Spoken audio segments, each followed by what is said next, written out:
الحمد لله رب العالمين والصلاة والسلام على أشرف الأنبياء والمرسلين الرسول المسدد والمصطفى الأمجد والمحمود الأحمد سيدنا ونبينا بالقاسم محمد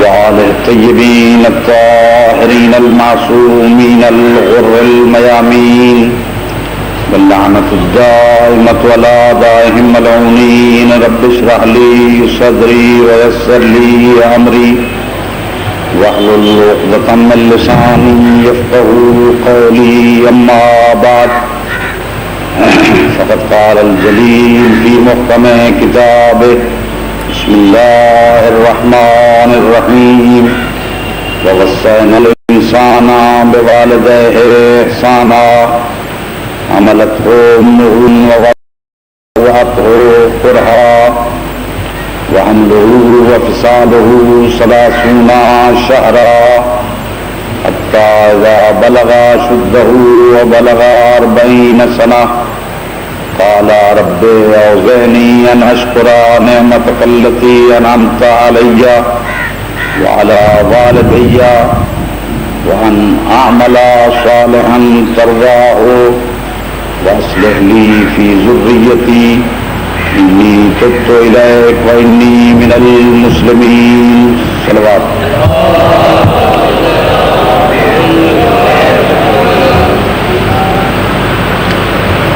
دوستوں اور بزرگوں،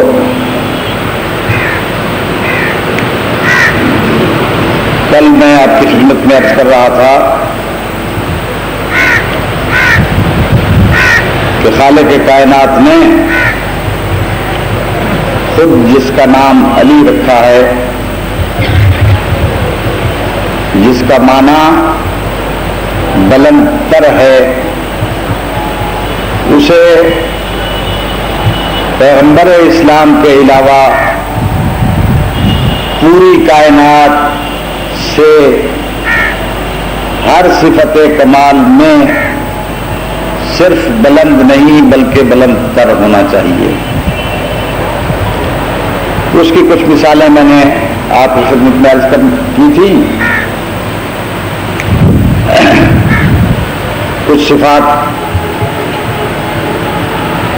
مجلس کے تقاضے کے مطابق آج ان میں سے من جملہ صفات کمال کے ایک مخلوق کے لیے اور خصوصاً اشرف المخلوقات کی اشرف ترین فرد کے لیے سب سے اہم ترین صفت عبادت ہے، اس لیے کہ قرآن واضح طور پر کہتا ہے کہ ما خلقت الجن والانس الا لیعبدون، کہ جنوں اور انسانوں کو کی وجہ خلقت عبادت ہے۔ یہی وجہ ہے کہ پیغمبر اسلام کی اہم ترین صفت جو آپ کلمہ شہادت میں بیان کرتے ہیں وہ یہی ہے کہ اشہد ان محمدن عبدہ ورسولہ، یعنی گویا لفظ رسول کا ذکر بھی بعد میں آتا ہے، عبدیت کا تذکرہ پہلے آتا ہے۔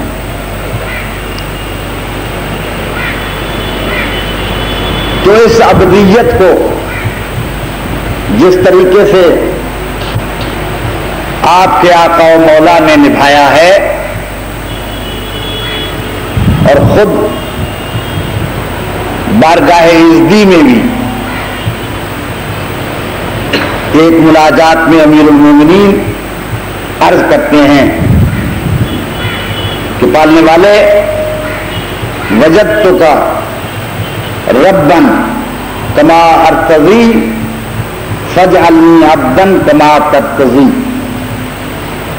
کہ جیسا رب ہونا چاہیے تھا ویسا میں نے تجھے پایا، تو مجھے ویسا عبد بنا دے جیسا تو چاہتا ہے۔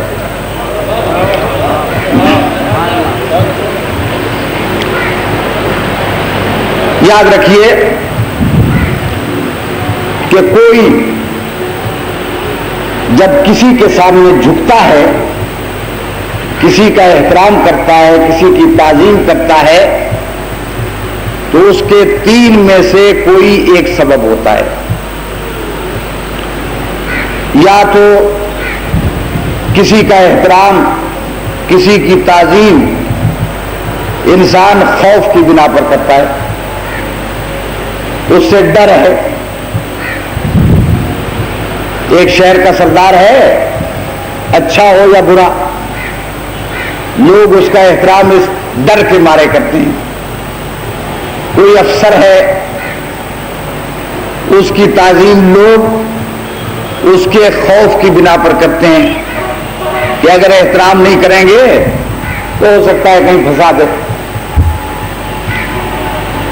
کچھ لوگ کسی کا احترام کسی لالچ اور طمع کی بنا پر کرتے ہیں۔ کسی سے کوئی مطلب نکالنا ہے لہذا اس کو سلام کرتے ہیں، ان کا احترام کرتے ہیں۔ اور کچھ لوگوں کی تعظیم لوگ اس لیے کرتے ہیں کہ انہیں لائق تعظیم سمجھتے ہیں۔ اسی طریقے سے خالق کائنات کی عبادت کے بھی تین اسباب ہیں۔ کچھ لوگ جو نہیں کرتے وہ تو آزاد ہیں، جو اس کی عبادت کرتے ہیں یا وہ جہنم کے خوف سے کرتے ہیں اور یا جنت کے لالچ میں کرتے ہیں، اور یا اس لیے تعظیم کرتے ہیں کہ وہ لائق تعظیم و عبادت ہے۔ اور اسی کو صادق آل محمد نے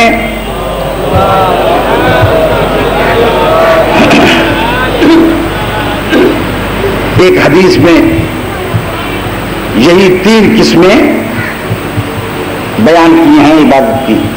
فرمایا جو جہنم کے خوف سے عبادت کرتے ہیں ان کی عبادت غلاموں والی عبادت ہے۔ غلام بھی اپنے آقا کا کہنا اس لیے مانتا ہے کہ نہیں مانے گا تو سزا پڑے گی۔ کچھ لوگ فرمایا جنت کے طمع میں عبادت کرتے ہیں، یہ تاجروں والی عبادت ہے۔ تاجر بھی کام اس لیے کرتے ہیں کہ فائدہ ہوگا، نفع ہوگا۔ اور فرمایا کہ کچھ لوگ ایسے ہیں جو خدا کی عبادت اس لیے کرتے ہیں کہ اسے لائق عبادت سمجھتے ہیں۔ فرماتے ہیں کہ یہ شریفانہ عبادت ہے۔ بہرحال ہر زمانے میں پہلی دو قسم عبادت کرنے والے ملتے رہتے ہیں، چاہے تھوڑے ہی صحیح۔ کوئی جہنم کے خوف سے خدا کی عبادت کرتا ہے، کوئی جنت کے طمع میں عبادت کرتا ہے۔ یہ کہ جو صرف خدا کی عبادت اس لیے کرتا ہو کہ وہ لائق عبادت ہے، ہم نے جتنا مطالعہ کیا ہے ہمیں ایک شخص بارگاہ عزدی میں مناجات کرتا ہوا نظر آتا ہے، کہتا ہے کہ پالنے والے ما عبدتو کا تمام فی جنتک ولا خوفا من نارک بل وجدتو کا اہلا للعبادت فعبدتک۔ علی کی پیشانی تیرے سامنے نہ جہنم کے خوف سے جھکتی ہے نہ جنت کے طمع میں جھکتی ہے، میں تو تیری عبادت اس لیے کرتا ہوں کہ تو لائق ہے اس کے کہ عبادت کی جائے۔ تو یہ معلوم ہو گیا کہ عبادت کرنے والے تین قسم کے ہیں۔ جب عبادت کرنے والے تین قسم کے ہیں تو ان کے نفسوں کی قیمت بھی 3 قسم کی ہوگی. جو جہنم کے خوف سے عبادت کرتے ہیں ان کے نفسوں کی قیمت کیا ہے کہ جہنم کی آگ سے بچ جائے. ارشاد ہوتا ہے قوا انفسکم واہلیکم نارا وقودها الناس والحجارہ، بچاؤ اپنے آپ کو اور اپنے اہل و عیال کو اس آگ سے جس کا ایندھن آدمی اور پتھر ہوں گے. جو جنت کے شوق میں عبادت کرتے ہیں ان کے نفسوں کی قیمت کیا ہے کہ انہیں جنت مل جائے. یہی وجہ ہے کہ قرآن مجید کی مختلف آیات میں ارشاد ہوتا ہے کہ اللہ نے مومنین کے نفس جنت کے بدلے خرید کیے. تو یہ 2 قسم کی عبادت ہے. لہذا قاعدتاً جو جہنم کے خوف سے عبادت کرتا ہے وہ جہنم سے بچ جائے، جو جنت کے شوق میں عبادت کرتا ہے اسے جنت مل جائے. لیکن جو نہ جہنم کے خوف سے عبادت کرتا ہے نہ جنت کے شوق میں عبادت کرتا ہے، ظاہر ہے کہ اس کے نفس کی قیمت تو ان میں سے کوئی چیز نہیں ہو سکتی نا. اس کے نفس کی قیمت اس سے بلند ہونی چاہیے. وہ بلند کیا ہے؟ قرآن کہتا ہے کہ وَرِضْوَانٌ مِّنَ اللَّهِ اکبر، کہ اللہ کی تھوڑی سی رضا ہر چیز سے بلند ہے.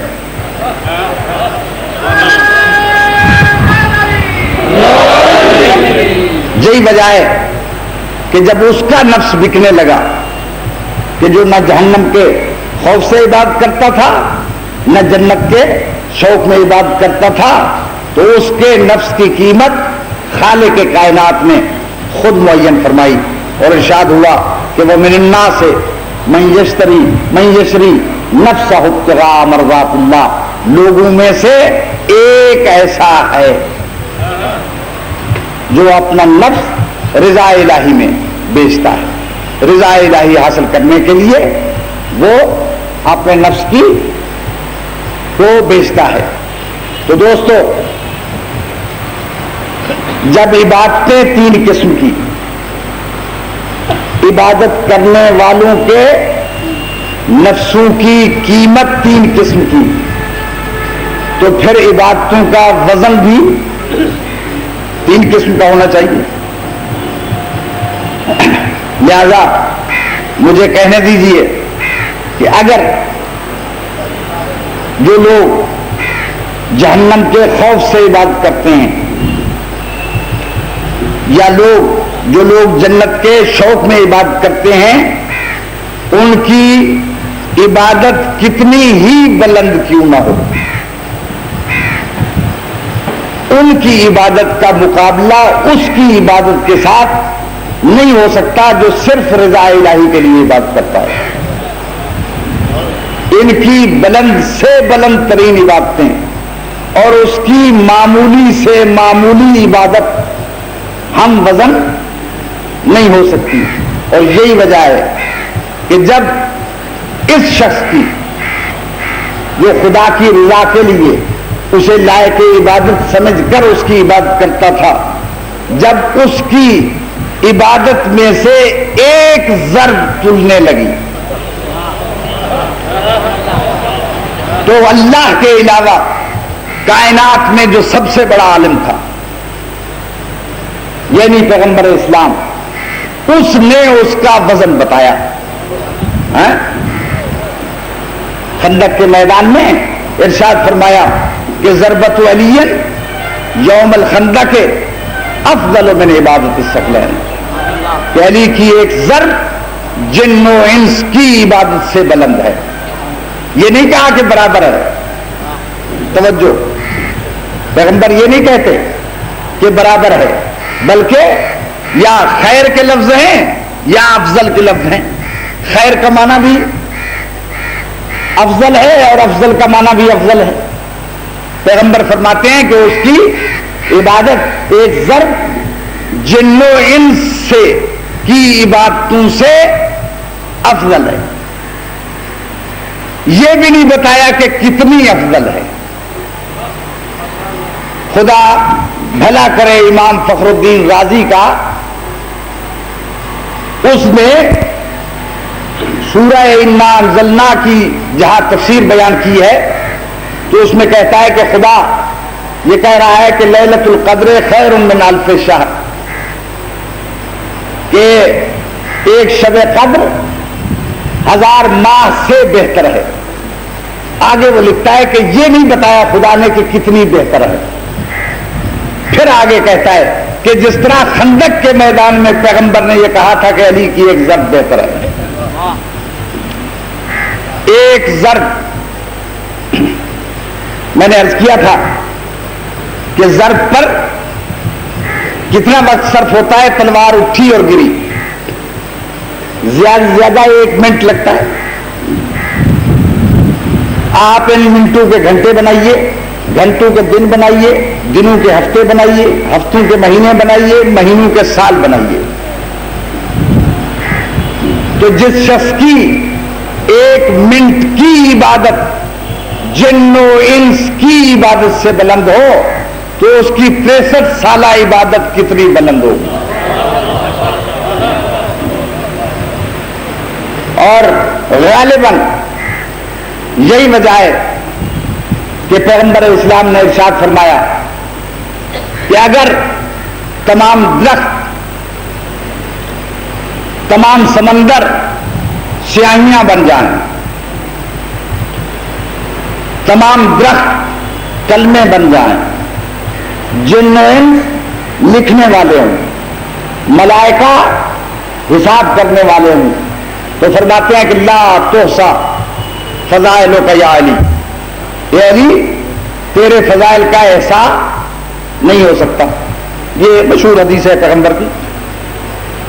کیا یہ عقیدت ہے یا حقیقت ہے؟ میں سمجھتا ہوں یہ عقیدت نہیں ہے بلکہ حقیقت ہے۔ کیوں؟ اس لیے کہ جس کی 1 منٹ کی عبادت کی تھوڑی سی نسبت کے لیے، پورا وزن نہیں، تھوڑی سی نسبت کے لیے، وہ بھی نسبت بھی معلوم نہیں ہے، اس کے لیے کتنے حساب کی ضرورت ہے؟ جب سے نوع انسانی پیدا ہوئی، جب سے نوع جن پیدا ہوئے، جب تک وہ رہیں گے ان کی ساری عبادتوں کا حساب کیا جائے تو اس کی 1 ضرب کی صرف نسبت قائم ہوتی ہے۔ تو جس کی 1 ضرب کی تھوڑی سی نسبت کے لیے کروڑ سالوں کی عبادتوں کے حساب کی ضرورت ہو، اس کی 63 سالہ زندگی کی عبادت کے لیے کتنے حساب کی ضرورت ہونی چاہیے؟ اور پھر میں نے عرض کیا تھا کہ یہ ضرب عبادت ہے، لیکن کتنے درجے کی عبادت ہے؟ یہ 6 درجے کی عبادت ہے، کیونکہ فروع دین نماز، روزہ، حج، زکوٰۃ، خمس، جہاد 6ویں درجے کی عبادت ہے۔ تو جس کی 6ویں درجے کی عبادت کی 1 ضرب اتنی بلند ہے کہ جن و انس کی عبادتیں اس کے ساتھ نہیں تل سکتی، تو اس کی پہلے درجے کی عبادت کتنی بلند ہوگی؟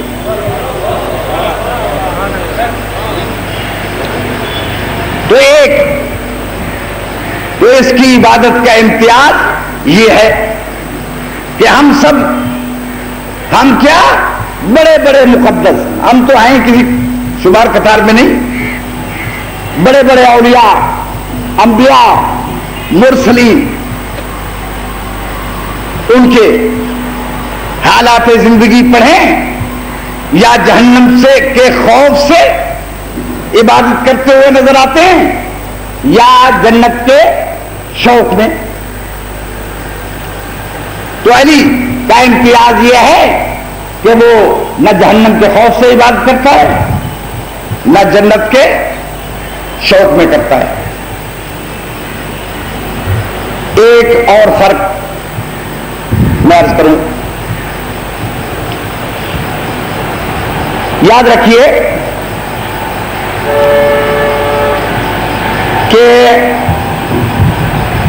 کچھ خادم ایسے ہوتے ہیں کہ جن کو آپ اپنے ہاں ملازم رکھتے ہیں.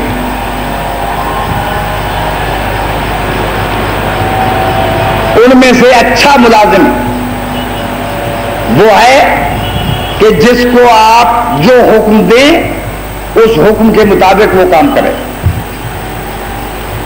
اور کچھ ملازم ایسے ہیں کہ جو آپ کو خدا نے دیے ہیں، ان کو حکم کی ضرورت نہیں ہوتی، ارادے کی ضرورت ہوتی ہے. وہ خادم کون ہے؟ یہ آپ کی آنکھیں ہیں، کان ہیں، ہاتھ ہیں، پاؤں ہیں. تو کیا آپ آنکھوں کو کہتے ہیں کہ ادھر دیکھو، یا ہاتھوں کو کہتے ہیں کہ ادھر بڑھو، یا پاؤں کو؟ نہیں، آپ ارادہ کرتے ہیں اور وہ کام شروع کر دیتے ہیں. تو جس اللہ نے اپنے بندوں کو ایسے بندے دیے ہیں کہ جو ان کے ارادے پر کام کرتے ہیں، تو کچھ تو اس کے بھی ایسے بندے ہونے چاہیے جو اس کے ارادے کے ماتحت کام کرتے ہوں.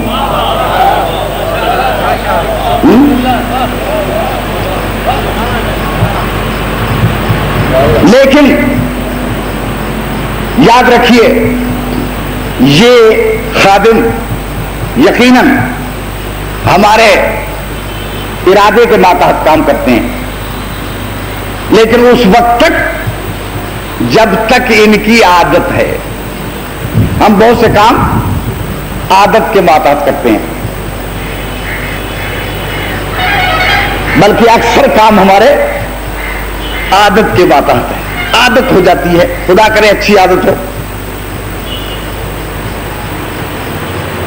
آپ جانتے ہیں خدا نخواستہ ایک شخص کو 10 20 30 40 سال سے عادت ہے کہ وہ داڑھی بڑھاتا ہے، سمجھتا بھی ہے کہ حرام ہے. اب کیوں بڑھاتا ہے؟ اس لیے کہ عادت ہو گئی ہے.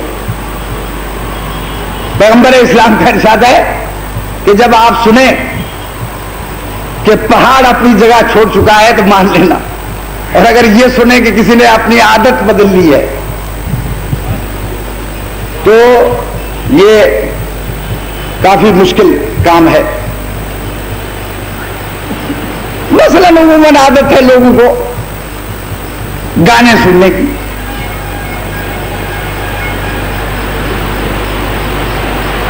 تو 100 ان سے کہتے رہیں کہ یہ حرام ہے، یہ ناجائز ہے، لیکن عادت پڑی ہوئی ہے تو وہ سنتے ہیں. کوئی کسی شکل میں سنتا ہے، کوئی کسی شکل میں سنتا ہے، سنتا ہے اس لیے کہ عادت پڑی ہوئی ہے. بلکہ میں نے سنا ہے کہ بعض نوجوان ایسے ہوتے ہیں کہ ان کو نیند نہیں آتی جب تک کہ ریڈیو سینے پر نہ رکھا ہوا اور گانا سنتے سنتے سو جائیں. آپ جانتے ہیں کہ پہلے زمانے میں گانے بجانے خاص خاص جگہوں میں ہوتے تھے. شرفاء وہاں سے گزرنا اپنے لیے عیب سمجھتے تھے کہ کسی نے دیکھ لیا کہیں گے وہ گانا سننے گیا تھا. اب وہ زمانہ آ گیا ہے، کوئی گھر ایسا نہیں ہے جی، وہ سادات کے گھر ہوں، وہ مخادیم کے گھر ہوں، وہ کسی کے گھر ہو، کچھ ہے باپ بیٹا، ماں بیٹا، رشتے دار، عزیز، سب بیٹھ کے دیکھ رہے ہیں. سنا ہے کوئی ہندوستان کی فلمیں زیادہ اچھی ہوتی ہیں تو سب دیکھتے ہیں. جتنا بے حیائی زیادہ ہو اتنا ہی زیادہ لطف آتا ہے. وہ حیا بے حیائی تو خیر تب ہوتا ہے کہ جب دین و دیانت ہو. جب دین و دیانت نہیں ہے تو حیا شرف پھر کیسا.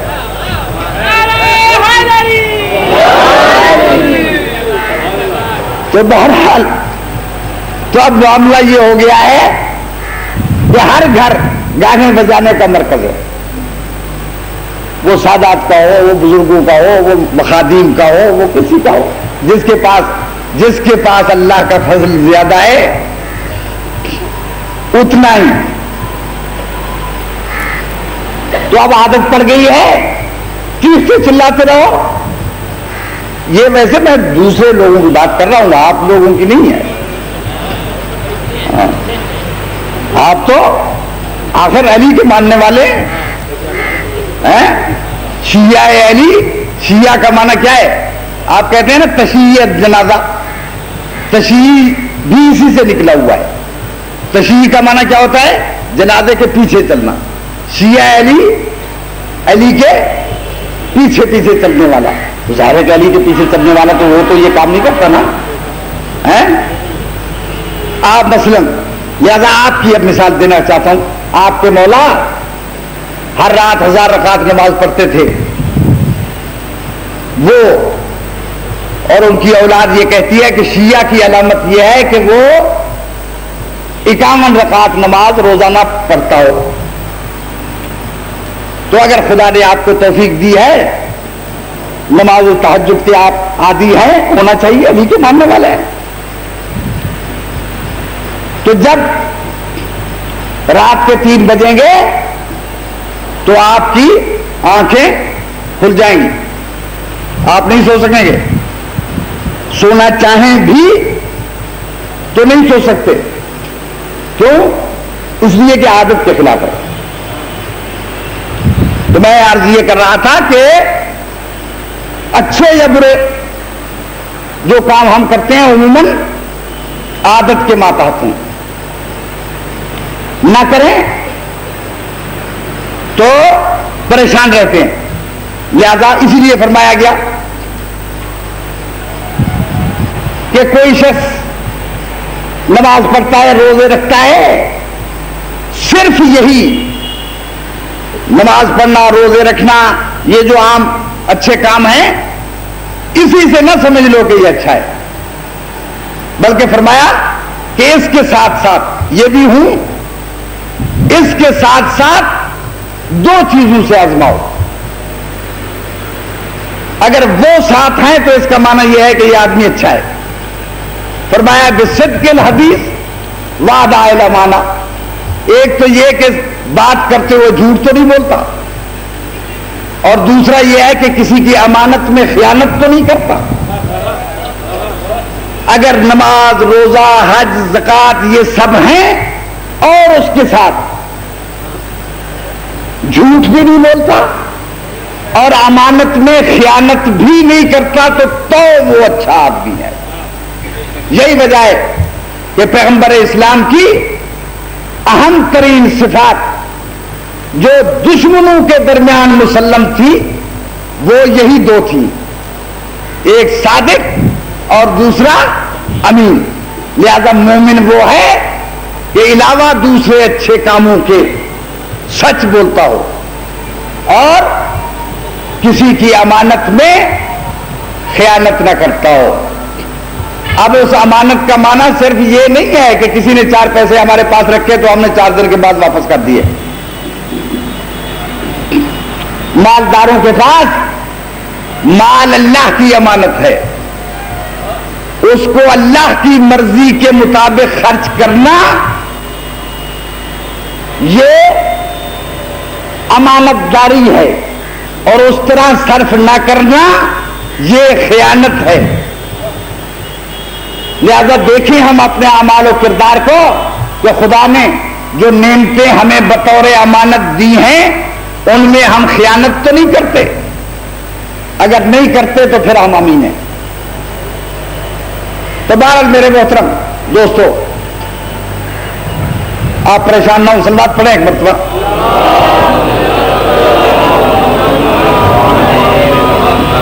ملاز تو نہیں ہو گئے آپ حضرات. تو میں نے عرض کیا کہ ہم جتنے کام کرتے ہیں عموماً عادت کے محتاط ہوتے ہیں. خدا کرے اچھی عادتیں ہیں, لیکن خاندان رسالت اور خصوصیت سے امیر المومنین کوئی کام عادت کے ماتحت نہیں کرتے تھے. اس لیے کہ وہ شخص کہ جس کی عادت یہ ہو کہ جو ہر رات 1000 رکعت نماز پڑھتا ہو, اور جس نے اپنی زندگی کی آخری رات آسمان کے ستاروں کی طرف دیکھ کر یہ کہا ہو کہ آسمان کے ستارے گواہ رہنا کہ علی نے تمہیں ابھرتے ہوئے دیکھا ہے، تم نے مجھے کبھی سوتے ہوئے نہیں دیکھا.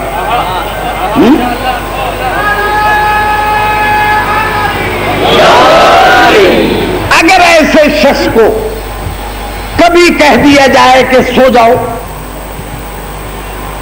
تو اگر وہ جاگتا ہو عادت کے ماتحت تو پھر اسے نہیں سو سکنا چاہیے.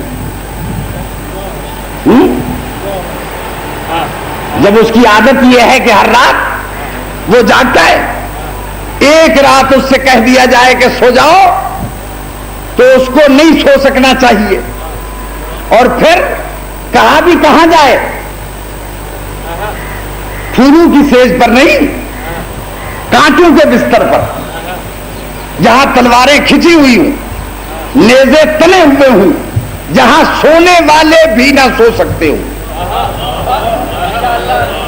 اس مقام پر اس سے کہہ دیا جائے کہ سو جاؤ، تو اگر وہ جاگتا تھا عادت کے ماتحت تو اسے نہیں سو سکنا چاہیے. لیکن ہم نے دیکھا کہ جو 63 سالہ زندگی میں رات کو کبھی نہیں سویا، ایک منزل پر اس سے کہا گیا کہ سو جاؤ، اس طریقے سے سویا کہ ساری رات کروٹ بھی نہیں بدلی.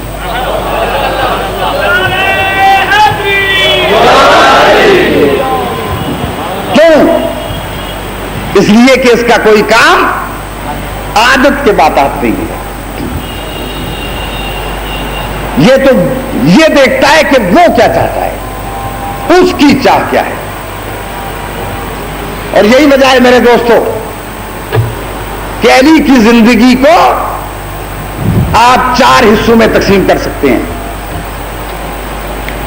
آپ کی ایک زندگی کا وہ حصہ ہے جو مکے میں گزرا، جس میں بچپن بھی ہے اور اٹھتی ہوئی جوانی بھی ہے. یہ وہ زمانہ ہوتا ہے جس کو الہڑ پن کا زمانہ کہتے ہیں، جہاں کام کرتے وقت کوئی شخص انجام کو نہیں دیکھتا، بات بات پہ لڑنے کے لیے تیار ہو جاتا ہے، بے سوچے سمجھے کام کرتا ہے. صبر و تحمل اس عمر میں مشکل ہوتا ہے. لیکن یہ زمانہ جو بے پرواہی کا زمانہ ہے، الڑ پن کا زمانہ ہے، یہ زمانہ انتہائی صبر و تحمل سے علی نے گزارا. انتہائی مصائب کا زمانہ تھا، کٹھن منزل تھی.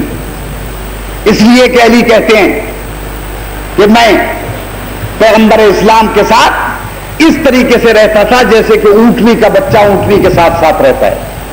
تو اب جب لوگ پیغمبر کو پتھر مارتے تھے تو علی کو بھی تو لگتے تھے نا. اگر پیغمبر کے راستے میں کانٹے بچتے تھے تو ان کانٹوں سے علی کو بھی گزرنا پڑتا تھا.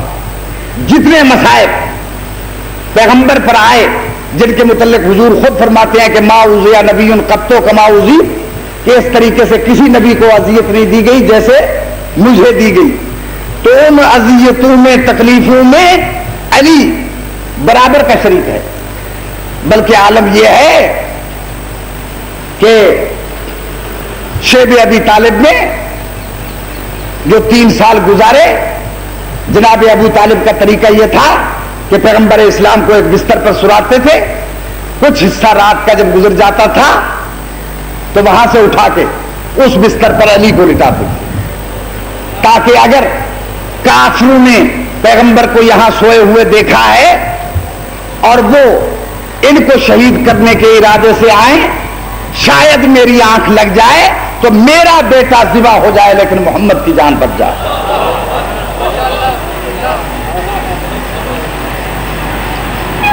تو یہ کٹھن منزل 23 سال علی نے صبر و تحمل سے اپنا بچپنا بھی گزارا اور عین شباب کا زمانہ بھی دیکھا.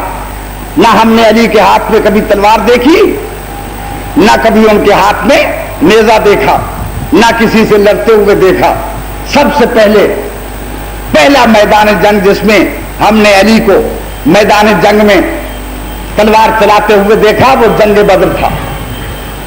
وہ علی جس نے کبھی تلوار اٹھا کے نہیں دیکھی تھی, اس جنگ میں وہ جوہر دکھائے علی نے کہ 313 مسلمان صحابہ کرام اور 3000 ملائکہ ان سب نے مل کر آدھے کافر قتل کیے, اور جس نے کبھی تلوار نہیں اٹھائی تھی اس نے آدھے قتل کیے. یہاں سے علی کی زندگی کا گویا مزاج بدلا. بدر کے بعد پھر احد کی لڑائی ہے, تو احد کی لڑائی میں علی نے وہ جوہر دکھائے کہ فضا میں ملائکہ نے علی کے نام کا کلمہ پڑھا, اور دنیا نے سنا کہ فضا میں یہ آواز بلند ہو رہی تھی کہ لا فتح الا علی, لا سیف الا ذوالفقار. اس کے بعد پھر خندق کا میدان آتا ہے, خیبر آتا ہے, حنین آتا ہے. جتنی جنگیں آتی ہیں ہر جنگ کا ہیرو علی, ہر جنگ کا فاتح علی, ہر جنگ کا علمدار علی. 10 سال مسلسل اس طریقے سے گزر گئے کہ ہر جنگ میں علی کو جنگ لڑنا پڑتی ہے.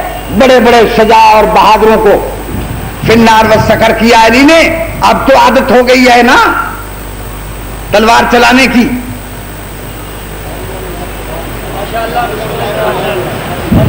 تو اب تو بات بات پہ تلوار نیام سے نکل آنی چاہیے نا. 10 سال مسلسل تلوار چلائی, لیکن نہیں. 10 سال کے بعد پھر ایک دور ایسا آتا ہے کہ وہ تلوار جس نے اتنے میدان سر کیے تھے وہ ایسی نیام میں گئی کہ کسی نے اس تلوار کو چلتے ہوئے نہ دیکھا. گویا اس تلوار کو زنگ لگ گیا تھا, ان کلائیوں میں گویا وہ قوت ہی نہیں رہی تھی. اور یہ 10-20 دن کی بات نہیں ہے, 25 سال ایسے گزر گئے کہ تلوار نیام میں ہے. دنیا سمجھتی کہ شاید اب وہ ولولہ نہیں رہا, اب وہ قوت نہیں رہی. اگر علی کی زندگی کے آخری 4.5 سال نہ ہوتے تو, جبکہ علی کی عمر 68 سال تک پہنچ گئی ہے, وہ اب بڑھاپا آ گیا ہے, تو پھر وہی تلوار جو 23 سال کے بعد چلی تھی پھر اسی شان سے چلی. جس طریقے سے بدر میں, احد میں, خندق میں, خیبر میں چلا کرتی تھی, اسی طریقے سے جمل میں, صفین میں, نہروان میں چلی.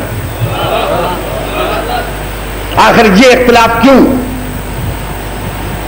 ابتدا ہے, جوانی ہے تو تلوار نیام میں ہے. درمیان کا ایک عرصہ آتا ہے تلوار باہر آتی ہے. پھر 25 سال کا عرصہ ہے پھر تلوار نیام میں ہے. پھر 4.5 سال کا عرصہ ہے پھر تلوار باہر آتی ہے. کیوں؟ یہ اس لیے کہ یہ اپنے لیے کوئی کام نہیں کرتے, عادت کے مطابق نہیں کرتے, دیکھتے یہ ہے کہ وہ کیا چاہتا ہے, اس کی چاہ کے مطابق ان کا ہر عمل ہوتا ہے. اگر وہ چاہتا ہے کہ خاموش ہو جاؤ تو خاموش ہیں, وہ چاہتا ہے تلوار چلاؤ تلوار چلاتے ہیں, وہ چاہتا ہے تمہارے گھر کو آگ لگا دی جائے تو خاموش رہو خاموش رہتے ہیں. وہ چاہتا ہے کہ زہرا کا پہلو شکستہ ہو جائے, خاموش رہو تو خاموش رہتے ہیں. جو وہ چاہتا ہے وہ یہ چاہتے ہیں.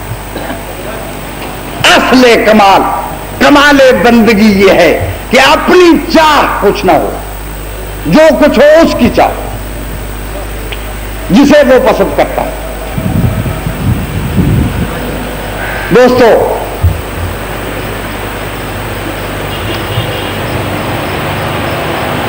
وہی علی، اچھی اولاد وہ ہے کہ جو اچھے ماں باپ کے نقش قدم پر چلے.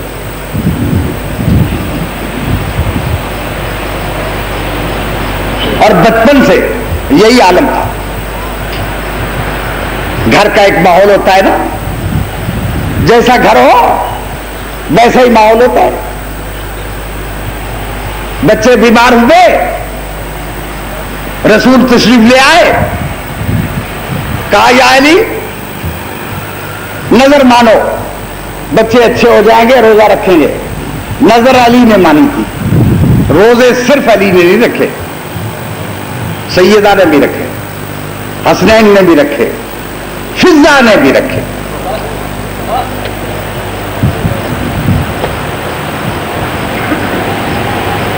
جب سائل آ کے سوال کرتا ہے، اگر علی کہتے ہیں کہ میری روٹی اٹھا کے دے دو تو فاطمہ بھی کہتی ہیں میری روٹی بھی دے دو، حسنین بھی کہتے ہیں دے دو، فضہ بھی کہتے ہیں دے دو. علی کی مشیت، ارادہ، خواہش خدا کے تابع اور ان کی علی کے تابع. یوں تربیت ہوئی، یوں ماحول بنایا. دیکھتے ہیں کہ ہمارا مورے سے آلہ اپنا سب کچھ دین پر قربان کرتا ہے، لہذا اولاد نے بھی وہ عہد کر لیا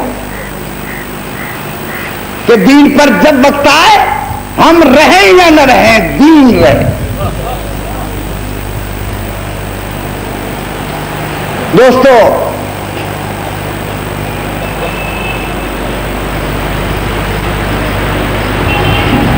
میں نے عرض کیا تھا،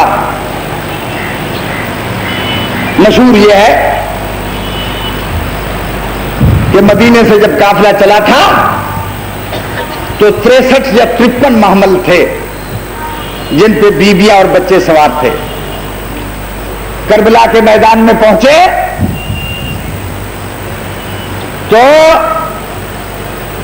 40 اونٹوں پر بچوں اور بیویوں کو سوار کیا گیا. عرض کیا تھا کہ ہر اونٹ پر اگر 2 سواریاں بھی بیٹھے تو 80 بنتی ہیں.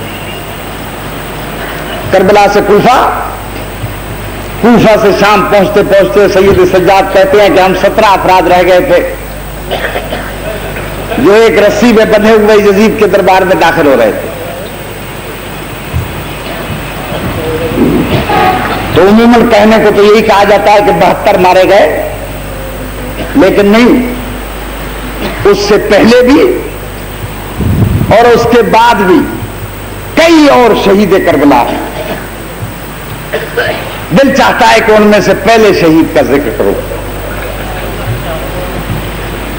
وہ شہید میں سمجھتا ہوں کہ سب سے زیادہ مظلوم وہ شہید تھا.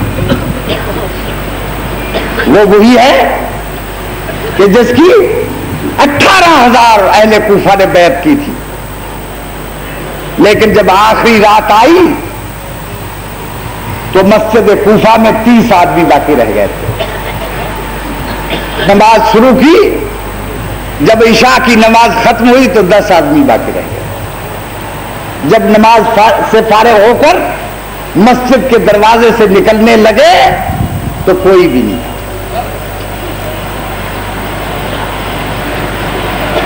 اب اسی کوفے کی گلیاں ہیں اور جناب مسلم ہیں. یاد رکھیے، من کان للہ کان اللہ لہ. جو اللہ کے لیے کام کرے اللہ اس کا ہو جاتا ہے، اس کے نام کو زندہ رکھتا ہے. اس بھرے کوفے میں صرف ایک خاتون ہے جس کے نسب کا پتہ نہیں ہے، جس کے خاندان کا پتہ نہیں ہے، اس کے نام کا صرف پتہ ہے یا اس کے کام کا پتہ ہے، جس کا نام طوع تھا. جناب مسلم اس کے دروازے پر آئے، روزے سے تھے، پیاس لگی ہوئی تھی. فرمایا اے مائی کیا پانی پلا سکتی ہے؟ کہتی ہے کیوں نہیں. پانی کا ایک کٹورا لے آئی, پانی پیا, تھوڑا سا سکون محسوس ہوا, بیٹھ گئے. وہ برتن اندر رکھ کے دوبارہ باہر آئی, کہنے لگی اے شخص تو نے پانی پی نہیں لیا؟ فرمایا پی لیا. کہنے لگی پھر اپنے گھر چلے جاؤ, حالات اچھے نہیں ہیں. فرمایا چلا جاؤں گا. کچھ اور توقف ہوا تو اس نے کہا کہ میں اجازت نہیں دیتی کہ آپ میرے دروازے پر بیٹھیں. یہ اس کا کہنا تھا. اٹھ کھڑے ہوئے, لیکن فرمایا یہ بتاؤ جس کا گھر نہ ہو وہ کہاں جائے؟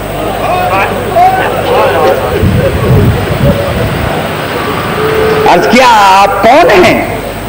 فرمایا میں حسین کا وکیل ہوں, مسلم میرا نام ہے. مولا آپ کی تو 18,000 مسلمانوں نے بیعت کی تھی. فرمایا وہ سب بیعتیں توڑ گئے. دروازہ کھول دیا, مولا تشریف لے آئے, بستر بچھا کے دیا, کھانا لا کے دیا, لیکن مسلم نے کھانا کھایا نہیں. اس لیے کہ کربلا کے, میں نے عرض کیا تھا کہ کربلا کے امتحان کے پرچے کا ایک سوال بھوک اور پیاس بھی تھی. کربلا والوں کو تو مل نہ سکا, انہیں ملا تو کھایا نہیں ہے. ساری رات جیسے کربلا والوں نے 10ویں کی رات عبادت میں بسر کی تھی, مسلم نے بھی ساری رات عبادت میں بسر کی. اسی موملہ کا ایک ملعون بیٹا تھا. جب اسے ماں سے معلوم ہوا کہ جناب مسلم ہمارے گھر میں مہمان ہیں, حکومت کو اطلاع دی. صبح کو فوج آ گئی. جناب مسلم اپنے ہتھیار سجا کر گھر سے باہر نکلے. تنو تنہا ایک اکیلا, سینکڑوں سے لڑتا رہا. بعض روایت سے معلوم ہوتا ہے کہ محمد ابن اشعث ملعون نے عبید اللہ ابن زیاد کو پیغام بھیجا کہ فوج اور بھیجی جائے. تو اس لعین نے کہا تمہیں شرم نہیں آتی؟ ایک آدمی کو گرفتار کرنے کے لیے گئے ہو, اتنی فوج تمہارے پاس ہے, تو جب ایک سے نہیں لڑ سکتے تو حسین آ گئے تو پھر کیا کرو گے؟ تو جو محمد ابن اشعث نے جواب دیا ہے تاریخ میں ثبت ہے, وہ کہنے لگا کہ میں کسی کوفہ کے سبزی فروش سے لڑنے تو نہیں گیا. تمہیں پتہ نہیں ہے کہ بنی ہاشم کا شیر ہے؟